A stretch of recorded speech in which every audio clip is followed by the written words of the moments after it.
Hi everyone, welcome to the visual guide for Eden's Verse Furor. This is the second of 4 new raid encounters made available by patch 5.2 in Final Fantasy XIV, Echoes of a Fallen Star. The devs were pretty gusty for storming onto the scene, fanning the flames of their passion and taking 2 bosses we've seen so much and somehow turning them into a breath of fresh air. My name is Ms. Tech and I'll be your raid guide. We begin fighting only Garuda. Pharaoh's Storm will spawn 2 large feather blades on opposite sides of Garuda in a random position. Massive conal attacks will then shoot out from these blades, and players will need to move to the sides of the boss unaffected by the blades to avoid the attack. Superstorm will deal high raid-wide damage. Healers beware. Next, 2 players will be marked by these blue markers. If you look closely, you'll notice that each circle has 2 floating orbs above it, indicating that the circle should be shared by 2 players to minimize damage and debuffs. Players inside the blue circle will be afflicted with a magic vulnerability debuff, so unfortunately you can't just stack the 2 marked players together to satisfy the number requirements. Once the blue circle attack goes off, an AoE circle will be left on the ground, and all players should avoid these as necessary. Next, a large blue circle indicator will form in the center of the platform. This attack will knock back all players from the center. To avoid potentially being pushed into the wall and killed, players can stand on the edge of the blue circle or use a knockback immunity. Storm of Fury is a large point-blank AoE attack around Garuda. All players will need to move out of this as necessary. At the same time, 2 players will be tethered to Garuda, and large conal attacks will soon target them. To avoid excess damage from overlap, the 2 tethered players should move away from each other. Healers be ready to top everyone off after this combo. Next, Garuda will fly into the center and cast Vacuum Slice, dividing the platform in half. Be aware that players will not be able to traverse this void line once it's up. Occluded Front will spawn a number of wind orbs on each side of the void slice. Soon after, all players in each wind orb will be knocked towards the center. Players will need to pre-position themselves between the orbs or within the safe areas to avoid the orb explosions after the knockback. After this combo, a proximity-based damage marker will appear on the platform, Garuda will disappear, and Ifrit will spam down in her place. Hands of Flame will first target the tank with a tether before charging them, dealing damage and applying the light-headed debuff on them. This debuff will make players susceptible to a long-lasting stun debuff if they get hit by a similar concussion indicator will form in the center of the platform. This attack will knock back all players from the center. To avoid potentially being pushed into the wall and killed, players can stand on the edge of the blue circle or use a knockback requirements. Once the blue circle attack goes off, an AoE circle will be left on the ground, and all players should avoid these as necessary. Next, a large blue circle indicator will form in the center of the platform. This attack will knock back all players from the center. To avoid potentially being pushed into the wall and killed, players can stand on the edge of the blue circle or use a knockback immunity. Storm of Fury is a large point-blank AoE attack around Garuda. All players will need to move out of this as necessary. At the same time, 2 players will be tethered to Garuda, and large conal attacks will soon target them. To avoid excess damage from overlap, the 2 tethered players should move away from each other. Healers be ready to top everyone off after this combo. Next, Garuda will fly into the center and cast Vacuum Slice, dividing the platform in half. Be aware that players will not be able to traverse this void line once it's up. Occluded Front will spawn a number of wind orbs on each side of the void slice. Soon after, all players in each wind orb will be knocked towards the center. Players will need to pre-position themselves between the orbs or within the safe areas to avoid the orb explosions after the knockback. After this combo, a proximity-based damage marker will appear on the platform, Garuda will disappear, and should move away from each other. Of this as necessary. Once the blue circle attack goes off, an AoE circle will be left on the ground, and all players should avoid these as necessary. Next, a large blue circle indicator will form in the center of the platform. This attack will knock back all players from the center. To avoid potentially being pushed into the wall and killed, players can stand on the edge of the blue circle or use a knockback immunity. Storm of Fury is a large point-blank AoE attack around Garuda. All players will need to move out of this as necessary. At the same time, 2 players will be tethered to Garuda, and large conal attacks will soon target them. To avoid excess damage from overlap, the 2 tethered players should move away from each other. Healers be ready to top everyone off after this combo. Next, Garuda will fly into the center and cast Vacuum Storm of Fury is a large point-blank AoE attack around Garuda. All players will need to move out of this as necessary. At the same time, 2 players will be tethered to Garuda, and large conal attacks will soon target them. To avoid excess damage from overlap, the 2 tethered players should move away from each other. Healers be ready to top everyone off after this combo. Next, Garuda will fly into the center and cast Vacuum Slice, dividing the platform in half. Be aware that players will not be able to traverse this void line once it's up. Occluded Front will spawn a number of wind orbs on each side of the void slice. Soon after, all players in each wind orb will be knocked towards the center. Players will need to pre-position themselves between the orbs or within the safe areas to avoid the orb explosions after the knockback. After this combo, a proximity-based damage marker will appear on the platform, Garuda will disappear, and Ifrit will spam down in her place. Hands of Flame will first target the tank with a tether before charging them, dealing damage and applying the lightheaded debuff on them. This debuff will make players susceptible to a long-lasting stun debuff if they get hit by a similar concussion-inducing attack while suffering from lightheadedness. Next up, a player will be marked by this orange marker and then have 4 Hands of Hell tethers applied to them. These tethers can be picked up by 3 other people and spread apart so that no one player is taking more than 1 hit and getting concussed or killed. Instant Incineration will target the primary target with this very obvious red marker. This is a tank buster, so make sure you pop those cooldowns. At the same time, Eruption Telegraphs will appear on the platform and all players should move out of these as necessary. Eventually, Ifrit will spawn a number of orbs around the platform that will explode in wide circles. He will appear in front of one and cast Hot Foot, kicking the orb away. This forms a safe zone from the orb explosions, and all players will need to pre-position themselves in this area to avoid damage. Inferno Howl will deal high raid-wide damage. Healers be ready. At this point, Garuda will return to the platform and tanks will need to make sure they have enmity on both. As you can imagine, you'll need to deal with both of their mechanics at the same time. Vacuum Slice will again divide the platform. Make sure you're not standing in the middle. Eruption Telegraphs will then appear under players. Move away as necessary. Occluded Front will spawn more wind orbs, and Ifrit will teleport to one of the orbs and kick it into a new position. All of this is happening while the knockback into the center is affecting all players and orbs. Players will again need to find the safe spots on their side and pre-position to avoid the orb explosions after the knockback. Immediately after, blue circles will form around players. Make sure you have 2 people sharing these attacks. Hands of Hell will target another player with the 4 spreadable tethers. Have 3 other players grab the excess tethers from this player and spread out to avoid overlap. Next up, Storm will form the blades around Garuda, and players will need to move to our safe sides to avoid the attack. At this point, Garuda and Ifrit will combine and form Raktapaxa. This transition will deal high raid-wide damage, so be ready with cooldowns and shields. 5 circles will target the platform, forming 3 safe spots. Move into these safe zones and then get ready to adjust for the next Storm blade dodge. Hands of Flame will target the primary target for attack and form large AoEs on either side of the boss. Players will need to move into the safe center strip to avoid damage. Next up, 2 players will be marked for the blue circles and will need a partner to share that damage with them. At the same time, another spreadable tether is forming that should be grabbed and moved apart by any free players. Eruptions will then target the platform, and all players need to make sure they're out of the way. Boss clones will rush towards the tethered players, forming a very small safe zone in the boss's original position. So all players must be ready to move into that spot to avoid death. Next, another blue circle knockback from the center. Make sure you don't get knocked into the wall. Immediately after, Garufrit will jump to the center and begin to cast Conflag Strike. More fire circles will form around the platform, and players will need to move into the safe zones and then dodge the incoming set of eruptions. This will occur a few times, all while the boss is still casting Conflag Strike. Near the end of the Conflag Strike cast, players will notice this massive 270-degree frontal cone telegraph form. All players will need to move behind this boss to avoid death. At this point, these mechanics will repeat with some overlap until the boss is down. If you have any questions or comments, please let me know. Up next, we'll head into Eden's Verse Iconoclasm. As always, thanks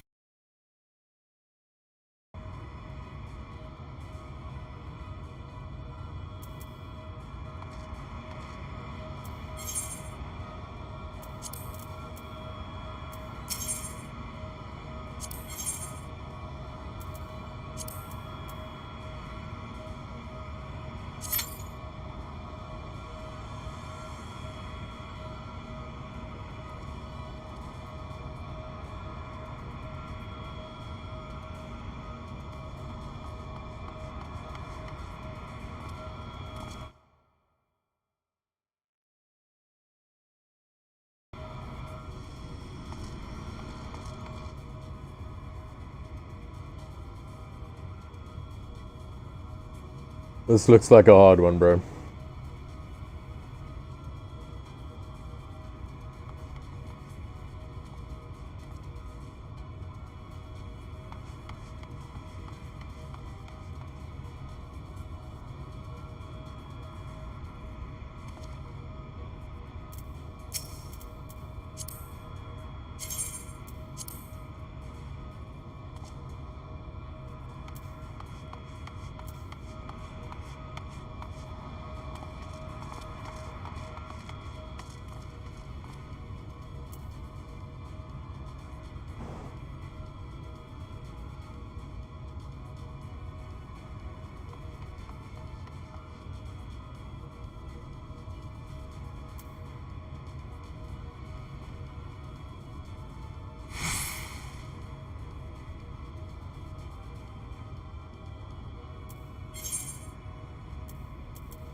Fervor. It worked! Both wind and fire have answered the call! Queen, are you alright?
So emo.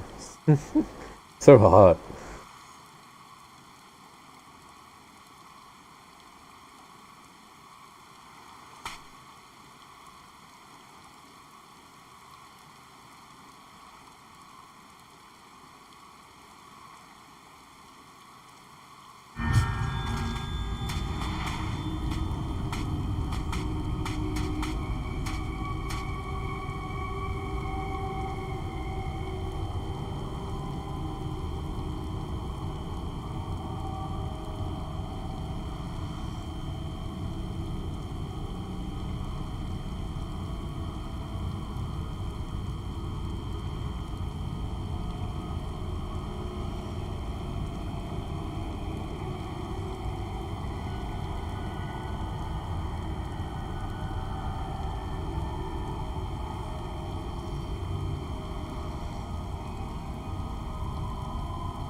Okay.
Hi everyone, welcome to the visual guide for Eden's Verse Iconoclasm. This is the third of 4 new raid encounters made available by patch 5.2 in Final Fantasy XIV, Echoes of a Fallen Star. This fight may leave you feeling empty, and you might think some of these mechanics are for the birds, but if you gather your raid friends together, you might learn that there is strength in numbers. My name is Miztech, and I'll be your raid guide. Empty Wave will deal heavy raid-wide damage. Healers beware. Unshadowed Stake will tether to the primary target and blast them with a heavy-hitting column attack. The main tank will need to ensure they move away from the rest of the group to avoid overlap. Words of Motion will cause clumps of birds to form across the northern edge of the platform in a specific sequence. The birds will then blast across the platform in the order that they formed in. Players will need to position near the first clump of birds, wait for them to blast across, and then move into that same zone to avoid the next blast. Next up, red and blue portals will form around the platform. Players will need to pay close attention to the way that these spawn, as their positioning will determine future safe zones. More bird clumps will form, and in this first sequence, one of the portals in the center of the platform will be blasted by the birds first. This will clue players in on where the safe spots will be. Portals will take the initial blast hit and then shoot it out of the same colored portal on the other side of the platform. Players will need to quickly identify which portal is getting hit first, and then look along the outer edges to find the appropriate safe zones they'll use to avoid the remainder of the blasts. This takes a higher level of awareness and will take some practice before you get the hang of it.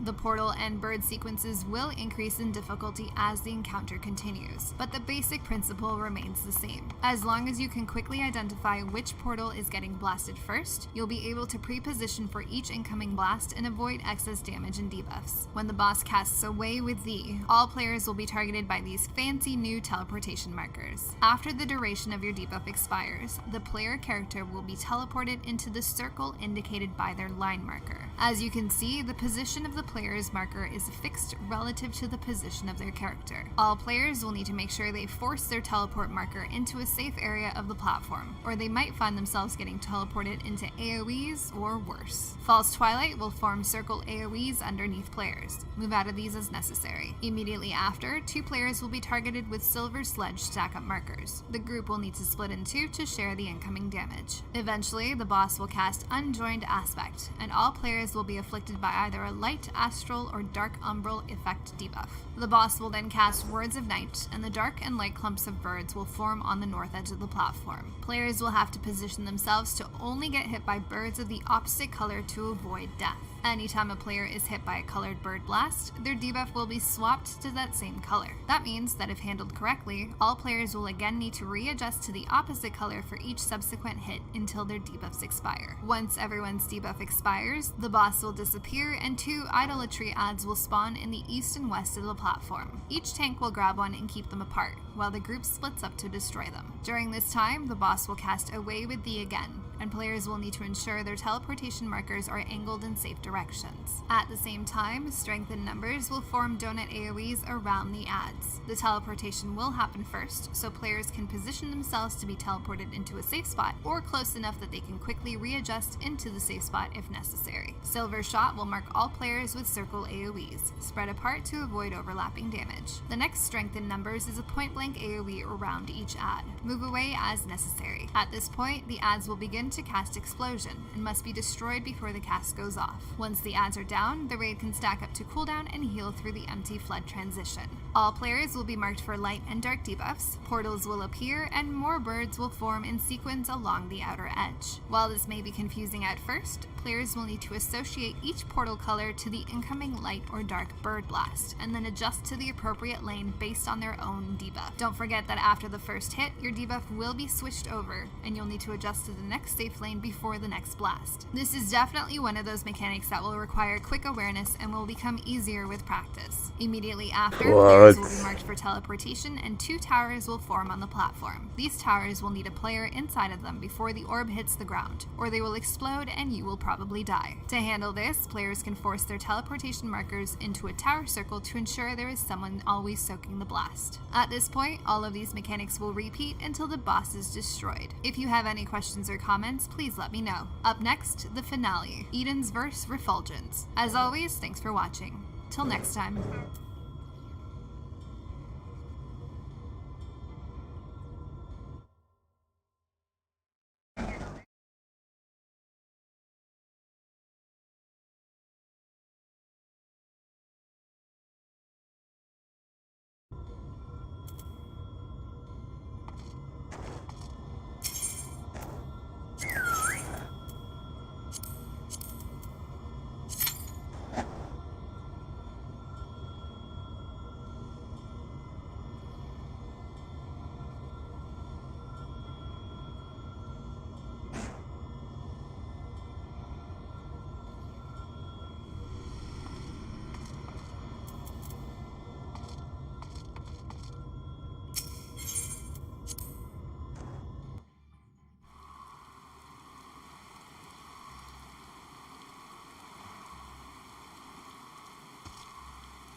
Yeah, this is the new one.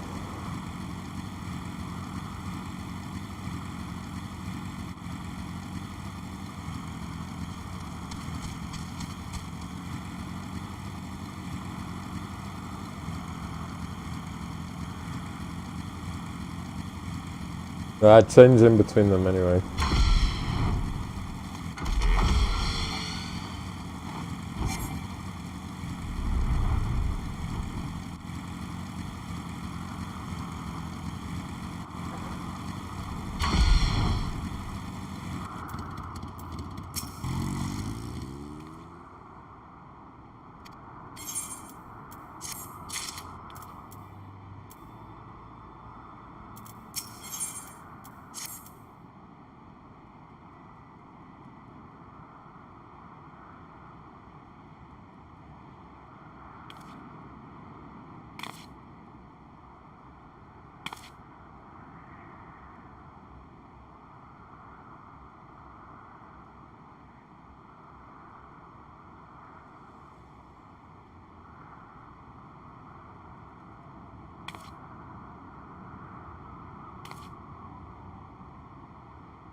Hello everyone, Mr. Happy here, and welcome to my guide to the Void Ark, the new 24-man raid in patch 3.1.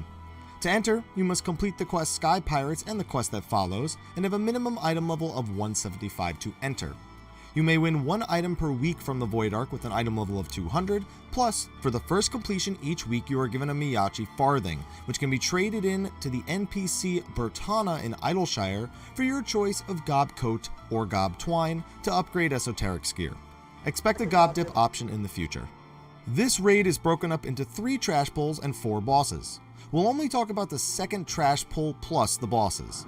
If you would like to skip to a specific part, please use the annotations in the top left hand of the video.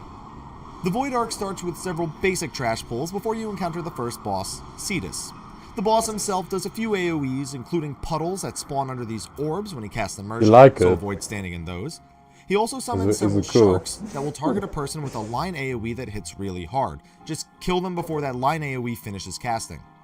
At 65%, he will cast Symbiosis and become untargetable. 3 shark enemies will spawn that should all be picked up and grouped together in the center of the room. At this point, Cetus will target players with dive bomb markers before slowly moving towards them, dropping large AoEs that do high damage and knock back. If you have a marker, angle Cetus in such a way that his path as he flies forward is close to the wall and away from the center of the room. Keep sharks in the middle of the room and just kill them off to get him to come back. He'll also summon more of those small sharks that do line AoEs, just kill them when they spawn as well. When Cetus comes back down, he will body slam before doing a new AoE that damages everything in the room not in his hitbox. Basically, just stand near him so you can move under him whenever you see it casting. He also has a new point blank AoE and will summon even more small sharks than he did in his first phase. Just kill them before they hit the people that they're targeting. At 30%, he will knock 2 alliances towards the outer rim of the room, and 1 alliance will be pulled into the center of the room. Those on the outside need to kill the Hydrospheres, and the ones in the middle need to kill the Hydro Core as quickly as possible. Once you've passed that mechanic, just finish off Cetus and move on to the next pull. This trash pull is the only trash pull I'm making mention of in the guide in detail, only because it requires players to split attention a little bit. In short, this room just requires that you kill the worms, moths, and morbles that spawn.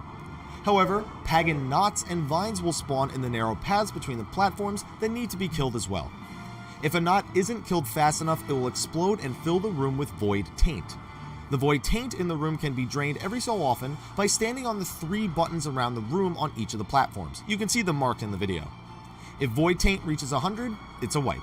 So assign each alliance a platform to be responsible for, kill all the mobs that spawn, don't let any of the Pagan's knots explode, and if they do, just step on the buttons to drain the room. Simple enough, so let's move on to the second boss. The second boss here is Sawtooth and Irminsul. Put 1 tank on Sawtooth and 1 tank on Irminsul, as it actually does auto-attack. The only really important mechanic in this fight is Sawtooth's Devour attack. Every time Sawtooth sticks his head in the ground, a bunch of large AoEs pop up, and after a short delay, devour everything inside. For every target devoured, Irminsul gets more powerful and performs more deadly AoEs, wiping the group automatically if he hits 100% development on your duty list. Also, any player devoured will be spit out as a mandrake that chases players around and attempts to attack them for a few seconds. Basically, just don't get hit by it. Also, kill the Arkheads that spawn as well, since they can and will be eaten by Sawtooth after a few seconds, and will raise Irminsul's development and Sawtooth's determination. Ah, cool. Also, Sawtooth and Irminsul will gain immunities to certain damage types shortly into the fight, designated by a 10-minute buff just under their name on their target bar. One will become immune to ranged attacks, and the other to magic attacks, so when you see this buff, or if you notice you're hitting for 0 damage, just switch to the other target. I've heard they can switch mid-fight, but in 6+ attempts, I've never seen that happen. The only other 2 important mechanics of the fight are Mucus Spray and Shockwave Stomp. Mucus Spray shoots out a donut AoE around Sawtooth, as well as several targeted AoEs that stun and attach players hit by it together. The stun can be broken by running between the gooey tether, so just do this if you see nearby players tethered together. Finally, around 53%, Sawtooth will use Shockwave Stomp, which can be line of sighted using Irminsul. Just ensure that Irminsul is between you and Sawtooth and he won't die. Other than that, just avoid being eaten and the fight should go pretty smoothly. After a trash pull consisting of some slightly high AoE damage, you'll come to the third boss, Cucullin. This boss has quite a few mechanics, so be sure to watch what you're doing. The entire fight, everyone will take a little bit of AoE damage from a stacking bleed. It's only about 300 points per tick, but this can increase during certain mechanics. When Cuchulainn turns to cast Corrosive Bile, move away from its front side until it stops spitting all over the place, or you'll take high damage plus a stacking poison. When he casts Flailing Tentacles, ensure not to be in a line in front of the tentacle, or same deal with Corrosive Bile, lots of damage plus a dot. Cuchulainn will also start spitting large AoEs that leave poison puddles on the ground, so avoid those. At about 76%, the boss will cast Idol of Impurity and summon 4 Gyro Towers. For each tower alive, the stacking bleed will go up 1 stack, so it'll deal about 1500 damage every tick since it'll be at 5 stacks. Kill these towers quickly to reduce the raid-wide damage everyone's taking, and just heal through it while it's happening. After killing all 4 Gyro Towers, Cuchulainn will continue using the same attacks he was using beforehand, except he'll now have an additional attack where he covers the entire floor in poison. This will kill you instantly if you're not standing on one of the 4 raised platforms around the arena when it finishes casting, so be nearby one and be ready to jump up on one when the entire floor is covered in poison. At 50% HP, Cuchulainn will cast Void Pact and 4 portals will open up on the raised platforms. These portals spawn Fubar enemies that just have to be killed. However, while you're killing them, ensure that none of them are hit by Cuchulainn's Conal AoE that she'll cast occasionally. If a Conal AoE hits a Fubar, Cuchulainn will eat it, increasing his damage for the rest of the fight. After 8 Fubars are killed, Cuchulainn will cast Pestilence for room-wide damage before going into his final phase. For the final phase, Cuchulainn will use all of his AoEs and attacks from the first 2 phases, but additionally cast Black Lung. Every time he does this, the stacking bleed will gain a stack, dealing slightly more damage per tick, making it a kinda soft enrage. Also, several orbs will spawn around the room that need to be popped simply by walking into them, or they will eventually stop players from performing any actions and deal a lot of damage to the raid. Just have someone that has high health hit one of them, such as your 2 off tanks, and go around the room. Just keep avoiding all of Cuchulainn's attacks, deal with Black Lung, and you're well on your way to the final boss. The final boss of the Void Arc is Echidna. This fight is really simple, so I don't expect you to have too much trouble with it. Before the fight, mark A to the north side of the room, B to the west, and C to the east. These will be used for tank positions later. For the first third of the fight, it's pretty much a tank and spank. Sickle Strike hits the tank hard. Abyssal Reaver is a point-blank AoE that grants stacks of vulnerability up, so just move away from the boss to dodge it.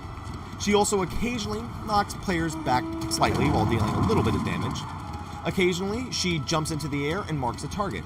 Just stand near the marked target to split the damage from the attack. Do not run away if you are marked, and do not run away from this person if you are not marked. All stack on top of them. She also uses Petrifaction on occasion, so look away from her when she does this, or you're going to be petrified. At about 67 to 68%, Echidna will split into 3 targets: Echidna, Dexter, and Sinister. Echidna will be aggro to Alliance A's tank, Sinister to Alliance B's, and Dexter to Alliance C's. Just drag them to the markers we pointed out earlier and kill them. If the snakes are too close, they take less damage, and Echidna will occasionally use a giant fire AoE, you just need to not stand it. Once they are all dead, they will merge back together with 15% less HP remaining than when she split, and deal raid-wide damage. This hurts a lot more if you didn't dodge Abyssal Reaver earlier, so make sure you try to do that. For about the next 15% of her health, she will repeat the same attacks as phase 1, plus add a few more in there. She occasionally jumps and does a few ground AoEs you need to not stand in. She can hit her 2 flanks with really large AoEs, and she'll also summon adds that need to be tanked and killed. At about 38%, she will split again and repeat the same mechanic.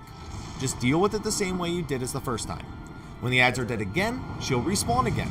At this point, just finish the fight and there's no more deadly mechanics introduced. Congratulations, you beat the Void Arc. Anyway, thank you for watching this. Okay.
Ooh.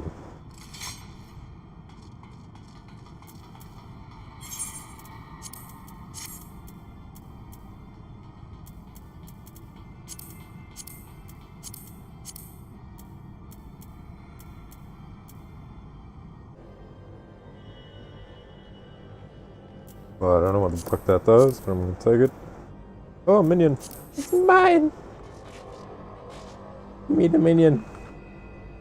Give me the minion.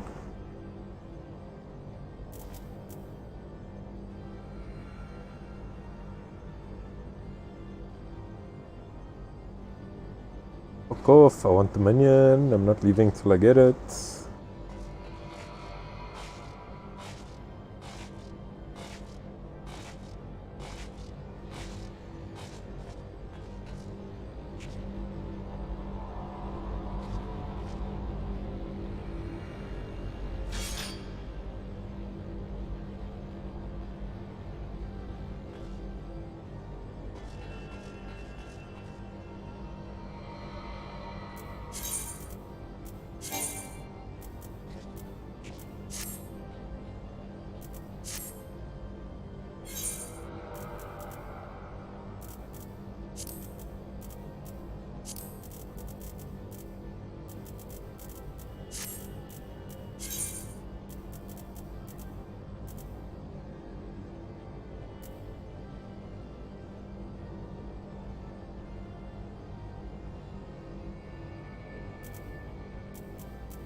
Ah, trash.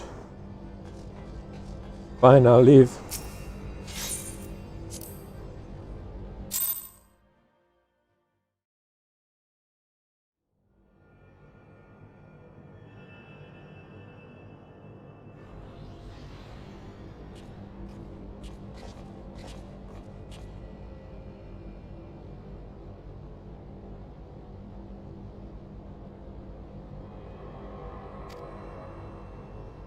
Now you got the fucking minion. Like, really?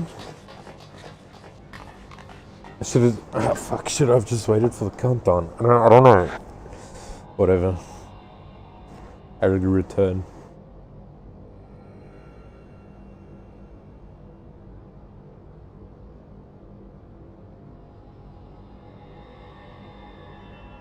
Boop, boop, boop, boop, boop, boop, boop.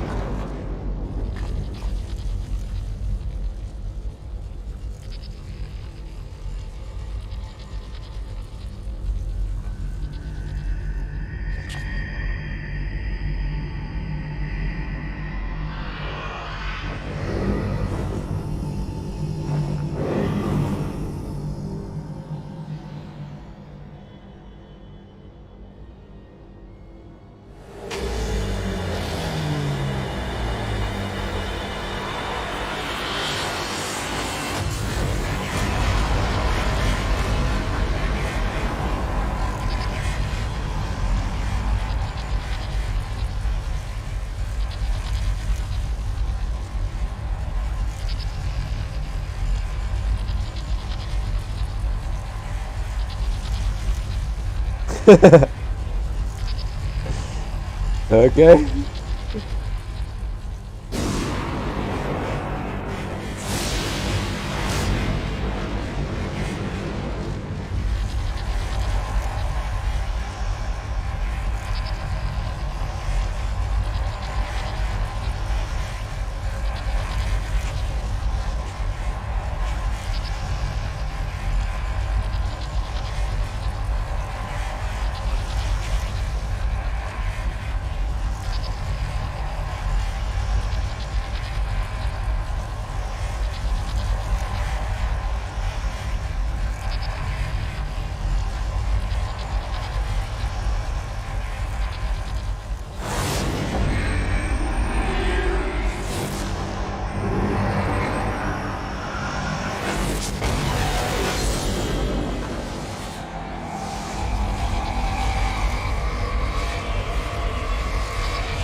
That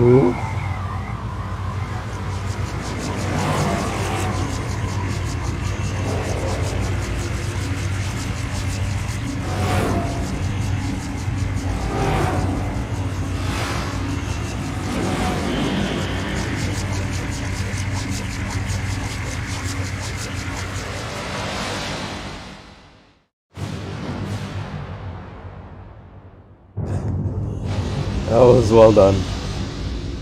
What the fuck? It's a coffin ship. Literally like made out of coffins.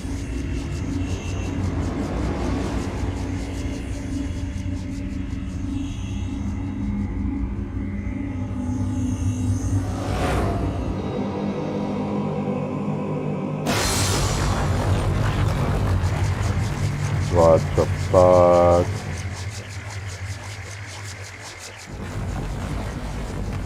No, he's unshackling that shit.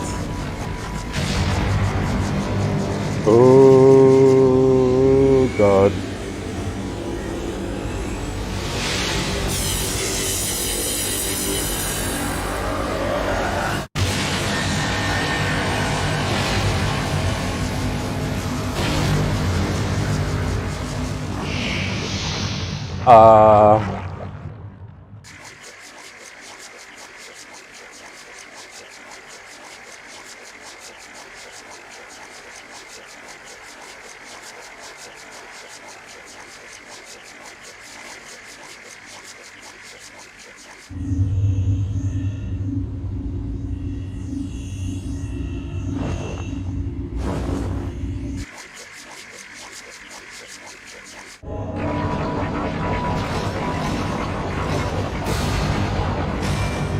This is insane!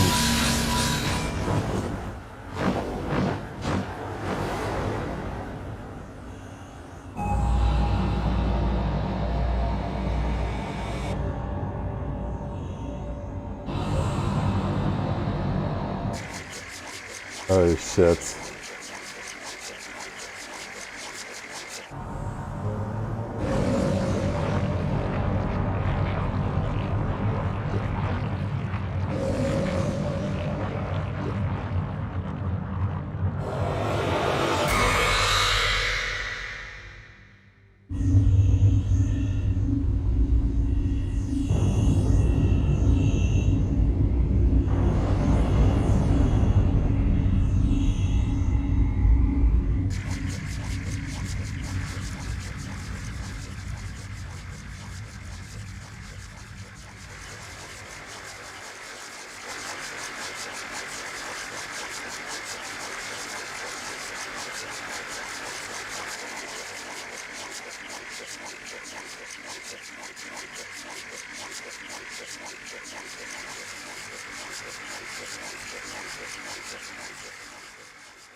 That was really cool, fucking cinematic and shit. Like, I don't know what's going on, but it's really cool.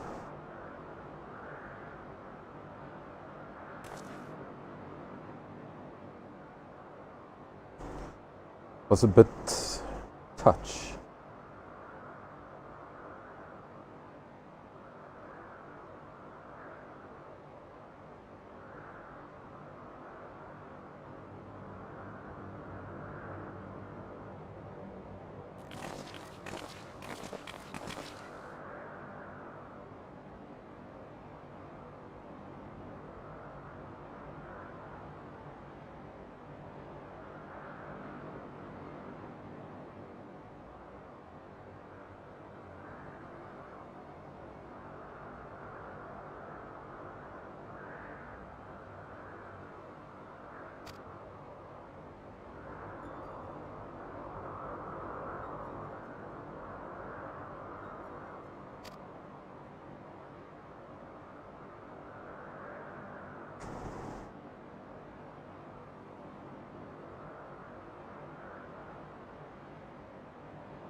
Weak.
Kate Sith.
I should probably go vote.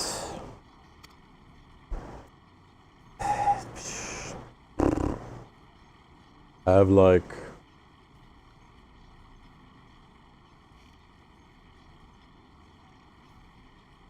3 hours left. Good.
I'm gonna go vote quickly. I'll be back in probably an hour.